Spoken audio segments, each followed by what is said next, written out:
Bromo itu bagaimanapun juga adalah salah satu tempat yang terindah di dunia untuk landscape fotografi. Yang saya selalu dorong masyarakat, pemerintah, pengelola Taman Nasional itu adalah melakukan konservasi. Di negeri kita ini, tempat-tempat yang bagus itu cenderung banyak diserbu orang datang, ya, tapi tidak diimbangi dengan tata kelola yang baik. Saya mengkhawatirkan itu tempat-tempat indah, itu nanti urusannya rusak. Coba kita menangis kalau kita ke Belitung sekarang. Batu semua dicoret-coret orang.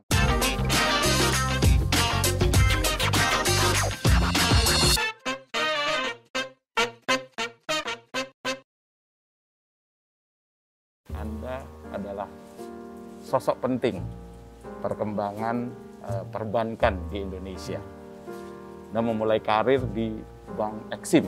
Ya, ya 83 ya. 83 terus saya baca tidak sampai 4 tahun Anda sudah diangkat menjadi direktur. Direktur anak perusahaan. Anak perusahaan. Ya artinya dalam sebuah karir 4 tahun menjadi direktur itu adalah sebuah pencapaian yang luar biasa. Ya.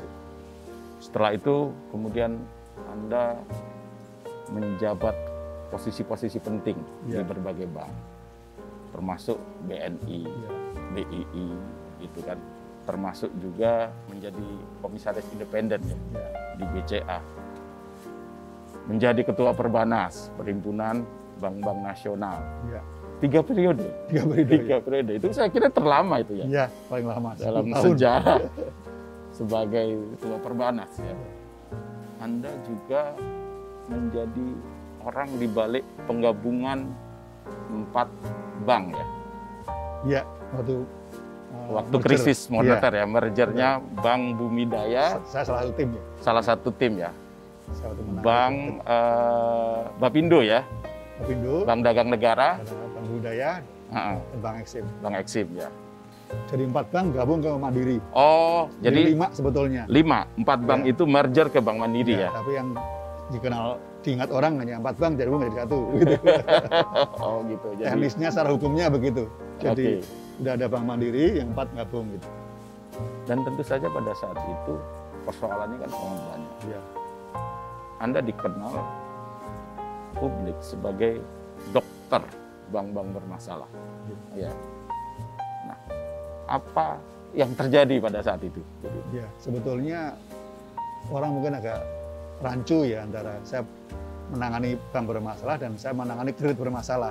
Oke. Saya awalnya waktu di Bank Mandiri itu saya memang ditugaskan orang pertama yang menangani kredit bermasalah dari 4 bank yang digabung tadi. Kalau Mandiri kan bank baru belum ada ya.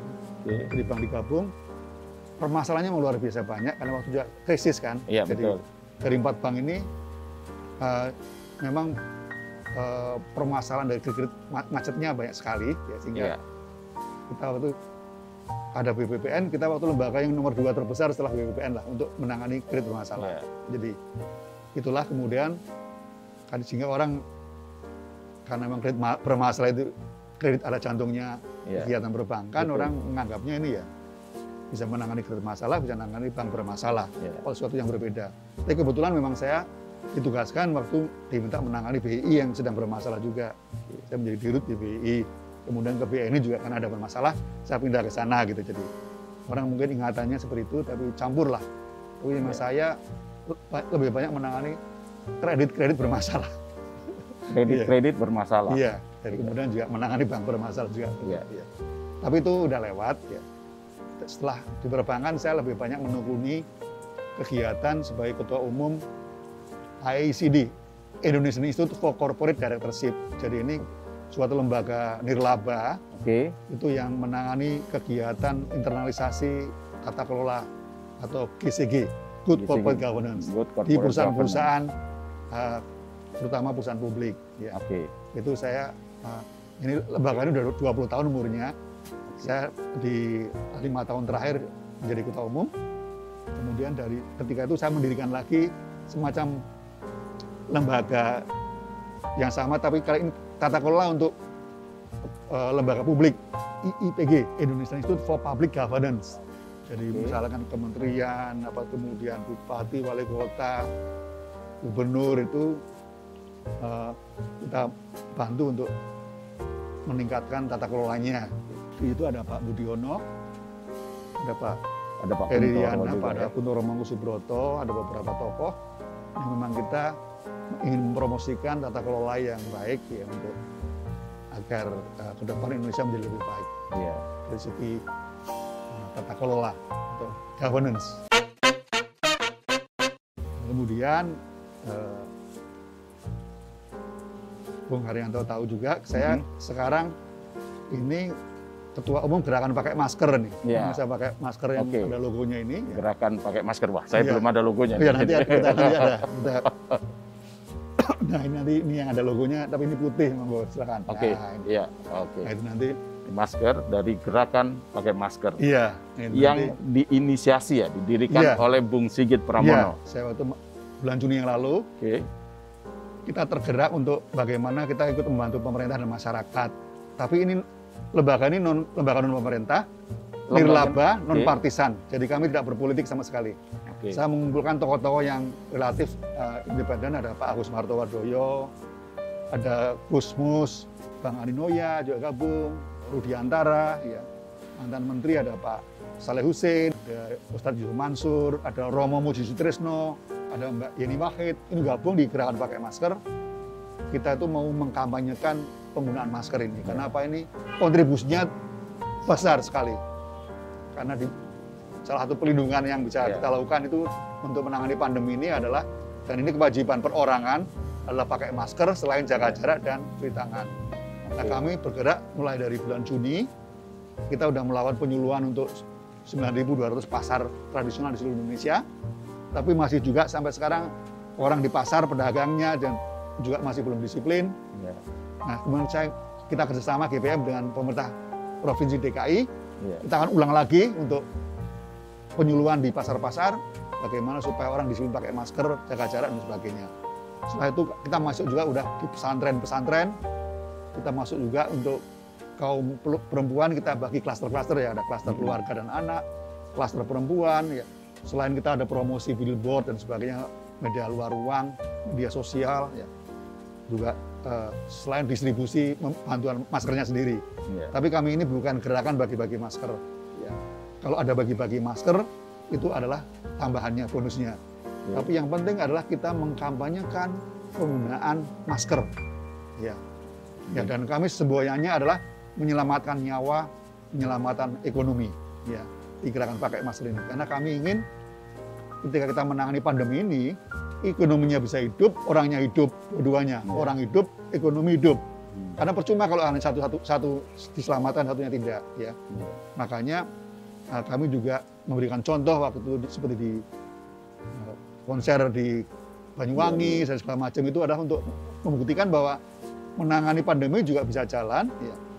Tetapi menangani pandemi ini dengan pengetahuan, dengan ilmu, ya, bukan dengan kepanikan, ya, dan hoax. Ya. Jadi ini makanya kita harus sama-sama melawan, karena ini kita masih panjang nih, Bung Haryanto, ya. Jadi kalau kita vaksinasi katanya 18 bulan, katakanlah. Saya yakin lebih. Ya. Ambil aja 2 tahun. Ya. Artinya 2 tahun kurang lebih 2 tahun. kita masih harus waspada, kan? Betul, kita harus tetap pakai masker meskipun udah divaksin. Ya. Ya, kita harus jaga jarak, kita harus sering-sering cuci tangan dan sebagainya. Ini yang terus kita kampanyekan di gerakan pakai masker ini. Sekali lagi kami nggak digaji, nggak dibayar. Ini adalah gerakan kemanusiaan, gerakan sosial, ya. Ini kontribusi kami untuk masyarakat dan bangsa ini, ya. Jadi ini saya menganggap ini, ya, saya ngajak teman-teman semuanya ini untuk ayolah kita jangan hanya mengkritik pemerintah aja, tapi kita juga bisa memberikan bantuan juga, ya, tanpa harus juga masuk sebagai bagian dari pemerintah, ya. Jadi kita non politik, non government, Non partisan, ya. non partisan. Kami tidak terafiliasi dengan partai manapun. Ya, kita ini betul-betul ingin mengajak semuanya lah, supaya ini kita atasi bersama. Ya, jadi ini nggak bisa diserahkan aja kepada pemerintah, ini nggak bisa diserahkan aja kepada satgas saja. Jadi ini yang kita lakukan terus. Ya. Setiap hari ada campaign yang dilakukan oleh kita selalu, gerakan iya, pakai masker, paling ya? enggak ya kita nyebar peringatan. Kalau di daerah Jawa kita menggunakannya Ojo Lali Mas Ngawi. Oke. Mas Ngawi itu maskeran, ngadoh, icik. Maskeran itu pakai masker, ngadoh itu Menjauh, menjauh, menjaga jarak, dan wicik cuci tangan.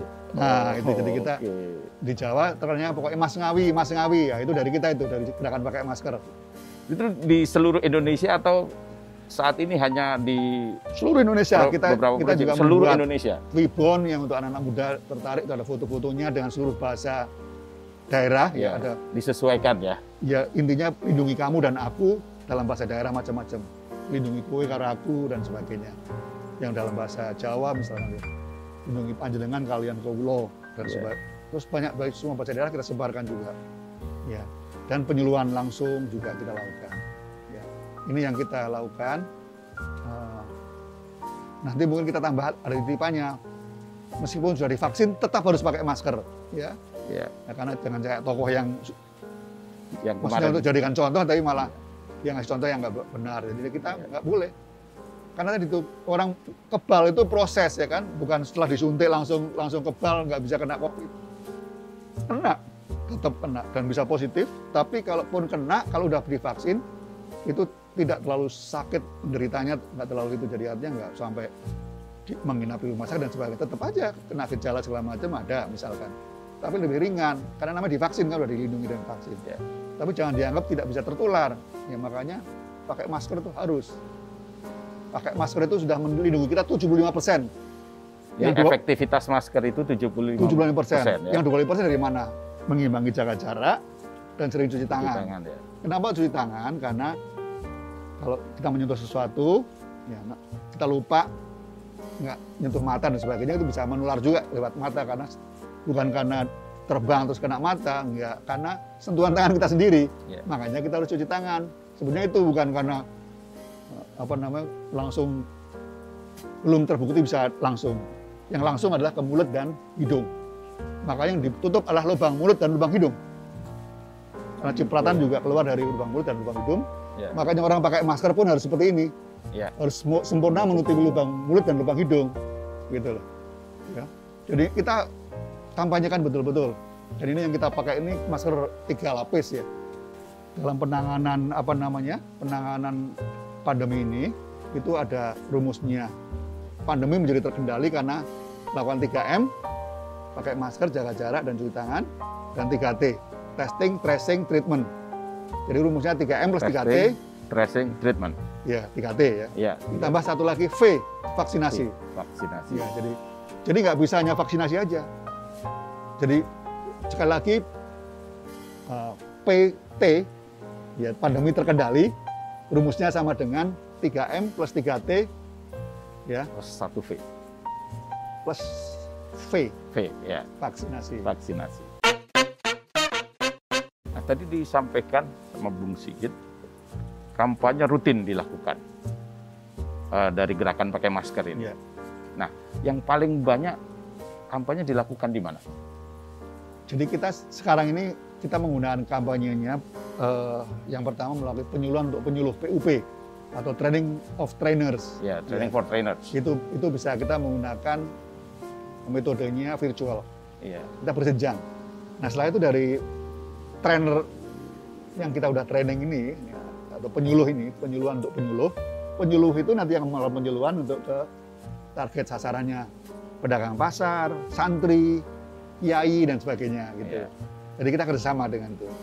Jadi kalau diperlukan kita datang juga ke sana. Tapi umumnya kita itu melakukannya secara berjenjang. Karena kita kan tidak punya anak buah, tidak punya cabang, tidak punya apa gitu. Jadi kita selalu kolaborasi dengan lembaga-lembaga yang punya personal banyak. Kita kerjasama dengan pengelola pasar, dengan Asparindo, Asosiasi Pasar Indonesia. Kita bekerjasama dengan pesantren-pesantren, kita bekerjasama dengan Asosiasi Pesantren NU, RMI itu namanya, itu juga mereka yang langsung melakukan. Kami membantu materinya, kita menyediakan penyuluhnya, ya, video-video dan sebagainya, lagu-lagu, kita juga memproduksi lagu-lagu untuk kampanye publik, kita lakukan. Ya, jadi gitu. Dan terus hampir tiap hari kita ada kegiatan. Yes. Selain yang saya kira di Jakarta semuanya di setiap desa sudah ada spanduk kita, DKI sama GPM, gerakan pakai masker ya, semua kelurahan. Kemudian nanti kita akan bersama masuk lagi ke pasar lagi dengan PKK, Puskesmas, kita juga kerjasama dengan Persatuan Dokter Anak Indonesia untuk klaster keluarga dan anak. Kita kemarin kerjasama dengan IWAP Kowani. Kowani itu rupanya punya anggota 80 juta lebih, Mas. 80 juta? Iya, ternyata itu, dan banyak kan muslimah gitu. Yeah. Nah, ini melalui Kowani, itu kita juga melakukan bersama. Kenapa? Kowani kan organisasi wanita ya. Yeah. Kenapa wanita? Karena wanita itu, ibu-ibu itu kalau ngasih pengingatan orang itu, dia bisa beberapa kali, sering ya, cerewet. Yeah, cerewet. Tapi kalau kita yang laki-laki, ngingatin orang sekali, udah nggak nurut, ya udah tinggal aja gitu ya. Tapi kalau ibu-ibu itu sekali lagi, diulang lagi itu. Makanya peran ibu-ibu penting banget.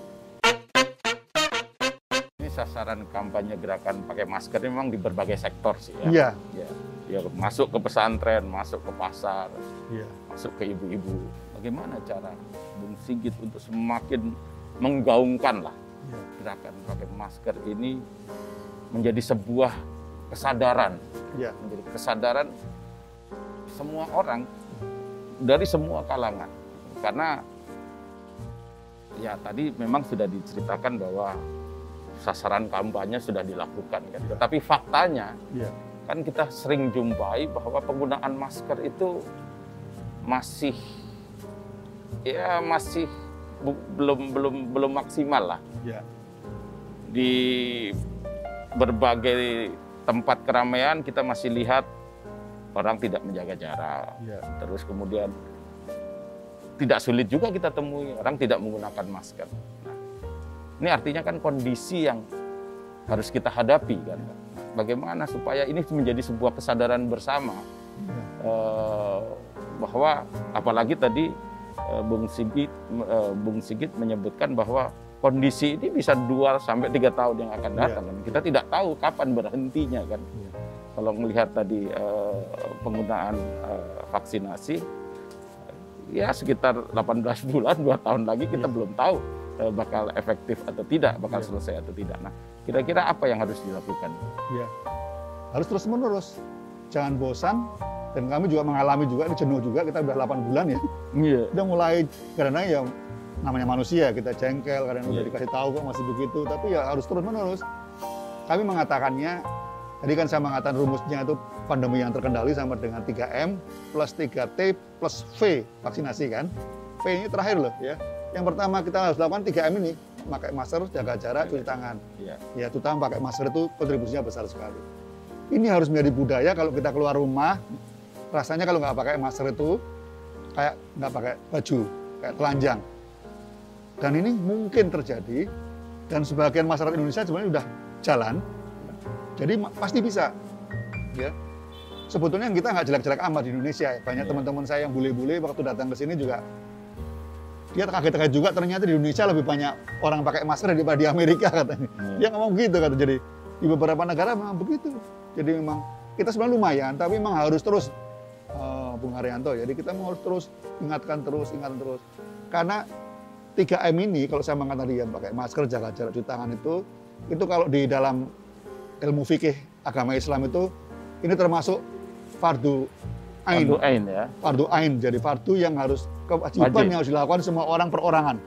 Nggak bisa hanya dari, misalnya ada 5 orang, ya, kalau yang 4 sudah pakai, udah cukup, nggak bisa. 5-5-nya harus pakai. Kalau 1 juta harus pakai penduduknya, 1 juta, 10 juta, 100 juta ya harus pakai semua gitu. Karena kewajiban perorangan. Nah ini jadi kewajiban perorangan itu perlu waktu dan jangan bosan. Kalau yang vaksin 3T, itu vaksin dan 3T itu saya mengatakan ini fardu kifayah. Kayak vaksin sebetulnya, kalau 70% udah divaksin itu sudah mendapatkan cukup untuk membentuk yang disebut dengan herd community atau kekebalan masyarakat, ya kan? 70% nggak perlu harus semuanya gitu. Tapi kalau pakai masker 100%, nggak ada tawar-menawar, perorangan semua harus pakai. Nah, dan tidak pula digantikan dengan face shield juga kan ya? Nggak bisa menggantikan. Betul. Nggak terbukti. Anda lebih aman pakai ini daripada pakai face shield. Tapi kalau mau tambahin ya nggak apa-apa. Tapi yang penting adalah maskernya bukan face shield-nya. Karena ya kita sering lihat lah pasti ya tontonan-tontonan di televisi itu banyak sekali yang mensubstitusi masker ini dengan face shield, gitu kan. Dan karena itu ditayangkan di media elektronik dan itu dilihat, kan bisa jadi itu diadaptasi, ditiru. Bahwa masker ini bisa digantikan dengan face shield. Apa yang mesti kita lakukan? Apa yang mesti dilakukan oleh gerakan pakai masker ini? Ya memang harus tadi itu, nggak ada cara yang lain. Terus diingatkan, kami udah juga beberapa produsen televisi dan sebagainya kita udah mengingatkan. Tapi memang mereka alasannya ya masuk akal juga sih. Yang pertama ya pembawa acaranya nggak kelihatan cantik atau ganteng kalau pakai masker itu. Ya jadi mereka harus tampak gitu. Dan mereka katanya semuanya udah PCR swab test. Tapi betul sekali, masyarakat kan nggak tahu bahwa ini udah dites apa belum kan. Yang penting yang muncul adalah mereka pakainya face shield bukan masker gitu. Jadi ini memang masalah. Tapi sebetulnya nantinya kalau memang ke satu kerumunan, dalam satu kerumunan itu orang semuanya udah dites dan negatif, sebetulnya aman. Sebetulnya aman. Asal jangan ada yang kemudian liar, kemudian pergi kemana-mana ya. Kan ini kita buktikan waktu Jazz Gunung itu, dan kemarin juga sama dengan waktu gerakan tes antigen, kita udah buktikan juga melalui Mira Lesmana itu juga dia dalam satu camping syuting, semuanya tes antigen dan negatif semua, baru mereka syuting dan buka masker memang.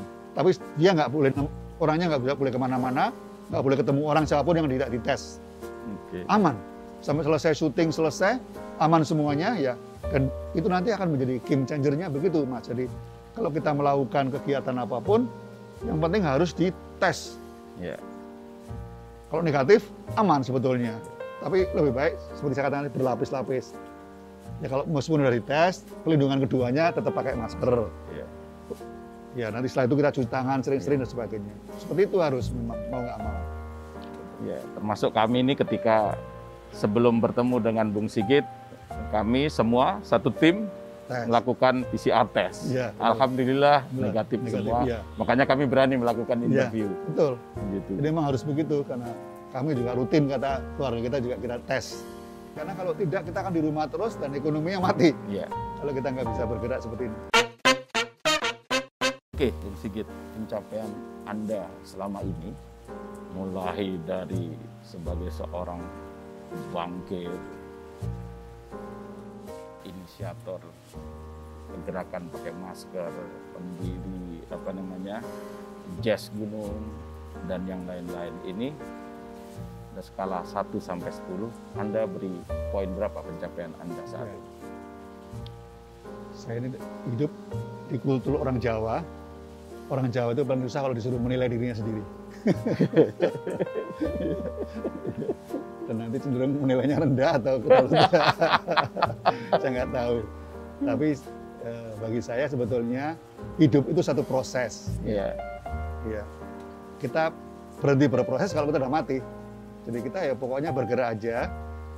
Kalau apapun yang kita bisa sumbangkan untuk kemanusiaan, untuk bangsa, untuk negara ya kita coba lakukan. Itu aja sih kehidupan cara itu. Saya sudah nggak bisa aktif lagi di perbankan, ya nggak ada masalah. Saya ada kegiatan lain yang saya bisa memberikan manfaat untuk masyarakat, untuk negara, untuk bangsa ini. Itu jadi saya membuat supaya diri saya sendiri masih bermanfaat dan berguna. Ya. Sederhana sih, itu bukan suatu prinsip hidup yang muluk-muluk, yang istimewa. Saya pikir, tapi itu kalau kita bisa lakukannya dengan sungguh-sungguh, ya kita melakukan sesuatu dengan sungguh-sungguh. Bahkan gerakan pakai masker yang kita tidak dibayar pun kita melakukan dengan sungguh-sungguh. Dan perencanaan yang baik, dengan manajemen yang baik, manfaatnya untuk masyarakat kan jadi lebih banyak juga. Ingat, ini seperti lari maraton, bukan sprint. Ya. Penanganan pandemi ini masih panjang, ya. Dan terus harus kita lakukan. Pengetahuan, ya, informasi mengenai COVID-19 dan cara menangani pandemi ini tiap hari juga bertambah dan manusia makin pintar. Ya. Sebenarnya dokter-dokter ini juga makin ahli dalam menangani orang-orang yang terkena COVID-19. Tapi persoalannya adalah dokter ini sedikit, ya, tidak memadai, apalagi banyak juga yang meninggal. Kapasitas rumah sakit juga terlalu sedikit, kalau ada ledakan ini tiba-tiba ada yang mendadak banyak yang kena COVID. Dan kemarin itu banyak yang meninggal bukan karena tidak ditangani dokter, tapi memang tidak ada yang nggak bisa masuk rumah sakit. Nah, saya mengajak, karena keadaannya masih seperti itu, marilah kita bersama-sama membantu nih. Nah, yang sudah dengar dari saya, mudah-mudahan jadi penyuluh juga di lingkungan terkecilnya, keluarganya, saudaranya, di rumah tangganya. Ya. Karena sekali lagi ini upaya yang harus dilakukan terus-menerus, bersama-sama, ya. Dan seperti lari maraton. Ini harus stamina harus betul-betul panjang. Ya. Gitu. Baik. Bung Haryanto. Jadi mudah-mudahan bermanfaat. Amin. Baik. Pandemi ini seperti lari maraton ya. Iya. Stamina kita harus panjang. Termasuk menggunakan masker. Iya. Termasuk melakukan protokol kesehatan. Iya. Terima kasih. Sangat berbahagia bisa bertemu Anda, bisa cerita banyak, mendapatkan banyak hal, baik itu fotografi, pengetahuan mengenai gerakan pakai masker, dan yang lain-lain. Sekali lagi, terima kasih. Sama-sama dengan senang hati, Bung Haryanto. Saya mudah-mudahan bermanfaat. Dan sekali lagi saya mengajak, karena sekarang ini yang menjadi hajat hidup kita bersama adalah bagaimana kita bersama-sama mengendalikan pandemi ini. Ingat, virus tidak bisa hilang, tidak bisa dimusnahkan. Kita harus, manusia akan hidup dengan virus apapun, HIV, virus apapun, makanya kita harus ada vaksin, karena memang virusnya akan hilang. Yang bisa dilakukan adalah mengendalikan virus ini supaya tidak penularannya. Dan itu menjadi kewajiban perorangan kita semua. Sekali lagi terima kasih kembali. Saya juga bersyukur bisa dapat diberi kesempatan oleh media Indonesia untuk acara yang sangat bermanfaat ini. Terima kasih. Baik, sahabat media Indonesia, Bung Sigit Pramono. Terima kasih. Terima kasih.